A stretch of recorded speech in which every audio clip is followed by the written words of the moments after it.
मैं पहले ही बता दूँ, आज तो कुछ लोगों का मुँह खुला रह जाएगा 3:30 मिनट के बाद से। तो हेलो जी, गुड मॉर्निंग एवरीवन। मैं यहाँ उठ गई थी, स्वामी अपना काम कर रहे थे और शायद चाय भी बना रहे थे। मेरा पता नहीं क्यों आज उठने का मन नहीं कर रहा था, बहुत थकान सी हो रही थी। पर मैंने आज सब कुछ दिखाना है जो मैंने बना रखा है होली के लिए। वैसे तो मेरे पास थोड़ा-थोड़ा माल मटेरियल था, जैसे सूजी बचा था और साबूदाना बचा था। चावल तो वैसे रहता ही है सब घरों में। तो मैंने कुछ ना कुछ सब चीज़ों से बना लिया था। फिर मैं जब उठी, चाय-वाय कर लिया था, झाड़ू-वाड़ू कर लिया था, आज पोछा नहीं किया, तो फिर मैंने देखा भाई मीशो से मैंने एक चीज़ मँगवाई थी। ये वो या मशीन है जिससे नमकीन बनती हैं, और ये मैं बचपन में देखा करती थी अपने मोहल्ले में, किसी एक के पास या 2 के पास होता था और सब माँग के काम करते थे होली के टाइम में। पिछले जो होलियाँ होती थी एक्चुअल में माँ-बाप के साथ। असली होली तो वही होती थी, अब तो कोई होली होती ही नहीं है। तो बस मैं यही देख रही थी, मँगाया था मैंने। वैसे तो ये पीतल का मैंने देखा है, मुझे लगा है कि स्टील का होता होगा, पर मटेरियल अच्छा था। मेरे काम का नहीं है, मुझसे नहीं हो पाएगा। तो मैंने कोशिश की, मैं किचन में गई, मैंने कहा कि चलो भई बेसन वो करते हैं, सानते हैं। मुझे बेसन भी नहीं सानने आया, मेरे हाथ में लग गया था, तो मैंने स्वामी से कहा कि स्वामी देख लीजिए आप, क्योंकि वो शायद बेसन सानते थे, उनको सानने आता है। ये घुमाते-घुमाते मेरी इतनी हालत ख़राब हो गई ना कि मैंने कहा कि भैया ये तो मैंने बना लिया है, ये पतला वाला आप बनाओ, मेरे से हो ही नहीं रहा है।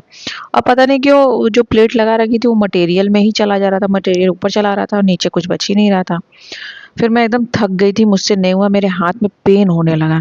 मैंने कहा कि अभी बहुत से काम करने हैं, मैं ये सब नहीं करती। तो फिलहाल बस इतना सा ही मोटा-मोटा सेव बना, पतला वाला स्वामी ने बनाया। दोनों ने मिलके जैसे-जैसे बनाया, फिर चूड़ा भून लिया, नमकीन भून लिया, करी का पत्ता, मिर्चा डाल दिया और ये नमकीन तैयार हो गई। मैं नमकीन इसलिए बनाती हूँ घर पे, बाहर से ज़्यादातर खरीद के नहीं आ पाता है, क्योंकि मेरे स्वामी को चाय के साथ नमकीन खाना पसंद है, वो खाली चाय नहीं पीते हैं। तो मैं ये जो पापड़ या जो भी आप नमकीन देख रहे हैं, वो सिर्फ़ और सिर्फ़ स्वामी के लिए है कि एटलीस्ट कुछ टाइम तक उनके चाय खाली ना जाए। नहीं तो फिर वो मूँगफली और चने पे चले आते हैं और फिर मेरा मूँगफली चना खत्म होता है। तो फिर मैं यहाँ पे थोड़ी-सी सूजी थी, 1 पाव लगभग होगी। मैंने कहा कि 2 ही लोग हैं और बहुत होगा मम्मी आएँगी, तो मम्मी हैं। तो भैया हम 3 लोगों के लिए बहुत है, काफ़ी है। नानी खा ही नहीं पाती हैं, कड़ा है ये सब। चाय में डुबो के भले खा लें, लेकिन ये उनसे कुछ आया मतलब टूट नहीं पाता, दाँत नहीं है। तो मैंने बस यही सूजी में कुछ चीज़ें मिला के फिर सूजी को बॉयल किया, ऐसे कुछ लटपटा-सा हो गया। फिर मैंने देखा था यूट्यूब पे, तो ऐसे मैंने कलछुल से किया, डाला। डालते समय तो बहुत सही लग रहा था, बैठा तो नहीं जा रहा था मुझसे, पर क्या करूँ? फिर उसके बाद मैंने चावल भी पीस करके उसको सूजी की तरह ही पका लिया था। फिर ये चावल का है और ये दिखने में जितना अच्छे से फैल गया, सुंदर लग रहा है ना, उतना ही ये सही बताऊँ सूखने के बाद एकदम टूट-टूट गया, अलग-थलग हो गया। मैंने रात भर पंखे में रखा था और ये 1 दिन पहले मैंने चावल का ही कचरी बनाया था हाथ से, मम्मी को देखा था जैसे-तैसे, दीदी को। वो है सब मैंने रख दिया था सूखने के लिए। और फिर मैंने सोचा चलो सब काम हो गया है, मुझे कुछ आज वीडियो वगैरह भी बनाना था डांस-वांस का साड़ी-वाड़ी पहन के। तो मैंने मटर रखा हुआ था, इसमें से कुछ तो भैया आदमी खा ही गया, पर मैंने ये बहुत पहले ही किया था, आपको इसका शॉर्ट्स में आप लोगों ने देख ही लिया होगा। तो मैंने चीनी डाला, बॉयल किया कुछ देर और उसके बाद से मैंने इसको सुखाया। वैसे तो पंखे में सुखा सकते हैं, पर पता नहीं क्यों मेरा दिमाग खराब था, मैंने धूप में डाल दिया। फिर पैकेट में बिना हवा के मैंने इसको बंद किया सूखने के बाद और फिर फ्रीज़र में रख दिया। और इसके बाद फिर मैंने साड़ी पहनी, नहाया-धोया तो था ही, मैंने साड़ी पहनी और फिर मैं आ गई कमरे में कि मैं यहाँ देख रही थी जो मैंने रखा है वो सूख रहा है कि नहीं, तो ये देखिए बाकी सूख रहा है यहाँ पे, मतलब जो भी है जैसे-जैसे। फिर खाना बनाने मैंने खाना-वाना बना दूँ, उसके बाद मैं अपना डांस करूँ, अपना वीडियो बनाऊँ। और मैं इसी मोमेंट की बात कर रही थी, अभी कुछ लोगों का मुँह दे बने खुल जाएगा ओह! करके कि यार इसका तो स्ट्रिप दिख रहा है।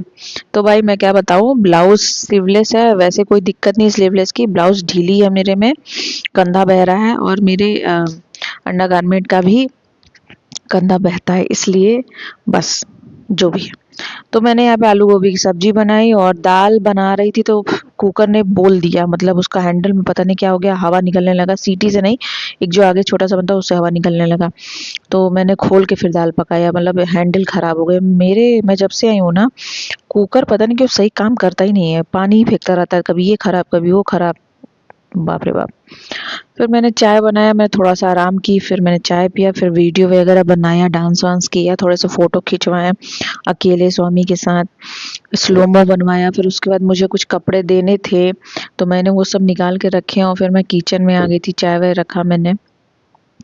फिर मैंने थोड़ा-सा नमकीन इनके लिए भून दिया था स्वामी के लिए, उसके बाद क्योंकि यही खाते हैं, मैं इतना खाती नहीं हूँ ये सब। ये सब क्या मैं चाय के साथ नॉर्मली थोड़ा बहुत लेती हूँ, फिर मैं उतना मुझे ज़्यादा फ़र्क नहीं पड़ता। फिर मैं ये रियांशी आ गई थी, इसका टी-शर्ट मुझे अच्छा लग रहा था, मैंने कहा मुझे दे दो, यही सब बात चल रही थी। फिर चीकू आगे पीछे घूम रही थी, उसे भी खाना ही था। फिर हमने चाय-वाय पिया, फिर रियांशी चली गई तो हम चले बाहर कि मुझे कुछ कपड़े थे जो मेरी बहनों की शादी के बैक टू बैक हुए तो मैंने खरीदे थे, तो मैंने कहा भई चलो फिटिंग जो है थोड़ा-सा लूज़ करा लेते हैं, तो उन्होंने मना कर दिया कि भैया अंदर कपड़ा नहीं है, मैं नहीं कर पाऊँगी, तो मैं वापस ही आ गई थी। फिर रास्ते में आते-आते मैंने चूड़ा वगैरह लिया और फिर कुछ लाई वगैरह लिया। ऐसे ये सब रहता है तो आप झालमुड़ी बना के खा लेते हो, भूख-वूख लगता है तो, वरना हर समय खाना नहीं खाया जा सकता। तो हमने ये सब किया, फिर हम घर आ गए, तो दिन का था खाना आलू गोभी और दाल-चावल, तो हम लोगों ने थोड़ा बहुत ऐसे इधर-उधर करके खा लिया। दल जलजीरा का 2 पैकेट लिया था, तो वो स्वामी बनाए। फिर मैंने चीनी मिठाई थी मेरे पास दीपावली की, तो मैंने उसको पीस करके चीनी के डिब्बे में रखा। मैंने कहा भई ये भी यूज़ करके ख़त्म करो। तो बस आज का बस इतना ही दिन था। मैंने जो किया सो किया और जो बनाया होली के लिए आपको दिखाया। अब मैं मिलती हूँ नए ब्लॉग में। अपना ख़्याल रखिएगा और तब तक के लिए बाय।